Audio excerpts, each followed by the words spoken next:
Penzi watazamaji na wafuatiliaji wa vipindi vyetu vya Nuru Media hapa TAG Shangani kwa mchungaji George. Sasa leo ndo ile siku ambayo vijana tulikuwa tunaisubiria kwa hamu. Leo ni sikukuu ya CAs, yani sikukuu ya vijana. Na sisi tutaka kumaliza muda wako, nipo hapa na mwenyekiti wa vijana au mzee kijana. Yeye atatueleza zaidi nini hasa kuhusu leo, taratibu zote na mambo mengine. Bwana Yesu asifiwe. Amina. Bwana Yesu asifiwe. Amina, karibu. Asante. Mimi naitwa Wilson Malaji, ni mzee kiongozi wa hapa TAG Shangani, lakini pia ni mwenyekiti wa idara ya vijana hapa TAG Shangani. Na leo tunamtukuza Mungu, ametusaidia. Tulikuwa na maandalizi ya tulikuwa na maandalizi haya ya idara ya vijana ambayo leo ndio ilikuwa kilele. Leo tarehe 5 mwezi wa 10 kwa mujibu wa kalenda ya Tanzania Assemblies of God, kwamba mwaka huu tarehe 5 mwezi wa 10 ndio ilikuwa kilele. Kwa hiyo na sisi tupo kama kanisa la mahali pamoja, kama kanisa la TAG Shangani Miracle Temple. Tunamshukuru Mungu, ametusaidia na ametuwezesha kufanya kilele cha sikukuu ya vijana. Ndio. Sasa unaweza ukasema kauli mbiu ambao mlikuwa nao vijana kwa mwaka huu? Okay, kauli mbiu inaendana na haya ambayo Mungu ametutendea. Kauli mbiu ya mwaka huu ilikuwa inasema kwa msaada wa Mungu tutatenda mambo makuu. Na ni kweli kupitia hii kauli tumemwona Mungu ametufanyia mambo makubwa. Unaona we mwenyewe mwandishi wa habari, vijana walivyopendeza, vijana walivyokuwa wamechangamka, vijana walivyojitoa kuanzia tulivyokuwa tupo kwenye maombi, kwenye mikesha. Yote hii tulikuwa tunamtaka Mungu atuwezeshe ili tuweze kufanya sikukuu hii iwe sikukuu ya mfano. Na kwa kweli kupitia kauli mbiu ya vijana, kauli mbiu ya mwaka huu kwa msaada wa Mungu tutatenda mambo makuu, kwa kweli tumemwona Mungu ametusaidia na ametuwezesha mpaka tumekamilisha sikukuu hii kama ulivyoiona mwandishi. Pia kiongozi, ungeweza kutuambia haswa ni changamoto gani ambayo mlikutana nao kwenye maandalizi ya Isha? Changamoto wanasema kwa kila kitu kizuri, ukiona kizuri wanasema ukiona chaelea kimeundwa. Hakuna kitu kizuri ambacho kinatengenezwa pasipokuwa na changamoto. Na sisi kama vijana kwa kweli kama viongozi wa vijana kanisa la mahali pamoja, changamoto tumeziona. Kwa mfano tu changamoto ya kawaida, hata kwenye mambo ya sare tumeona tulivyokuwa changamoto. Wengi walikuwa wamekuja kutoa mfano pesa za sare mwishoni, lakini wanataka hapo wafanyaje, wavae sare. Hiyo ilikuwa kama changamoto kwetu, kwa sababu kwa mfano kama nguo ambazo vijana wamevaa hazijatoka hapa Mtwara, tumeagiza Dar es Salaam. Lakini changamoto nyingine ambayo nimeiona ni hasa katika utoaji.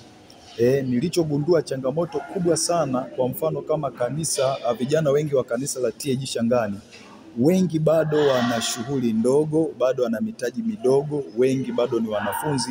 Na kama unavyoona mwandishi, kanisa letu lipo mjini. Kwa hiyo mjini hapa una washirika wengi sana wa Shangani ni wanafunzi.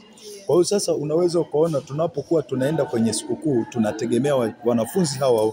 Kwa hiyo unakuta watu wanajibana sana ili watoe mchango, ili washone sare. Lakini hiyo tunasema kwamba ni changamoto ndogo ndogo, lakini kwa ujumla wote mimi nilichokiona kwamba vijana wengi bado hawana shughuli ambazo zinaeleweka za kuwaingizia vipato. Wengi ni wanafunzi, wengine wameshamaliza vyuo, wako tu mtaani wanafanya vishughuli vidogo vidogo. Sasa tunapokuja kama viongozi kuwaomba michango wajitoe, unaweza ukaona mwandishi hapo changamoto inapokuwa. Lakini yote kwa yote, pamoja na hizo changamoto ndogo ndogo, hasa kwa mfano tulivyokuwa tunaenda kwenye mambo ya kurekodi, changamoto ilikuwepo. Wengine watu hawafiki kwa wakati, na kama unavyoona wengi sisi wa Afrika wengi hatutumii ule muda wetu vizuri. Viongozi tunaweza tukasema vijana tunaomba labda tufike muda fulani, wao wanakuja muda fulani. Kwa hiyo unakuta ile mwalimu kwanza inamdiscourage mwalimu, inadiscourage mpaka vijana wengine. Lakini yote hiyo tunasema ni changamoto tu ndogo ndogo ambazo zilikuwa zinatokea ili kutusaidia au ili kutuwezesha tufanye kitu ambacho ni bora kama hiki cha leo. Kwa hiyo hivyo vyote vilitokea, ni vichangamoto vya hapa na pale, na tunamshukuru Mungu alituwezesha pale vilivyokuwa vinatokea tulivyoweka sawa, na tunamshukuru Mungu tumefanikiwa. Kwa kweli tunaona. Na hongereni sana. Kwa kweli tunaona kama unavyoona hata umependeza kiongozi. Umekuwa mfano mzuri sana kutuhimiza. Hatimaye leo siku ikawa nzuri. Ni neno gani moja unaweza kuambia vijana kutokana na sikukuu ya leo? Neno moja, neno la faraja, neno lolote ambao unatamani ulingewafikia vijana kutokana na siku ya leo? Kwa kweli kama kiongozi nimejawa na shukrani sana moyoni mwangu. Kwa hiyo shukrani, kwanza nawashukuru sana vijana kwa kujitoa. Vijana wameonesha umoja, wameonesha hali ya kiwango cha juu sana. Yaani ni kama kila kijana alikuwa amepania hii siku. Yaani kama kila kijana alikuwa anatamani hivi hiyo siku itakuwaje. Kwa hiyo morali ambayo wameionesha, na si kwamba sisi ni bora, viongozi ni bora, hatuwezi tukawa bora bila vijana.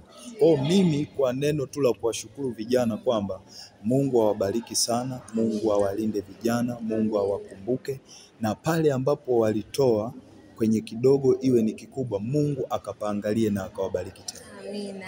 Asante kiongozi. Asante sana. Asante. Ulikuwa nami mtangazaji wako wa Nuru Media, Victoria.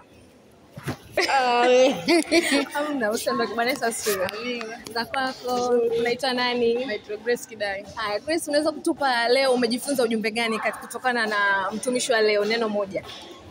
Kwa nini nimejifunza kuachana na vitu vya kale, kusonga mbele, pia nguvu za Mungu.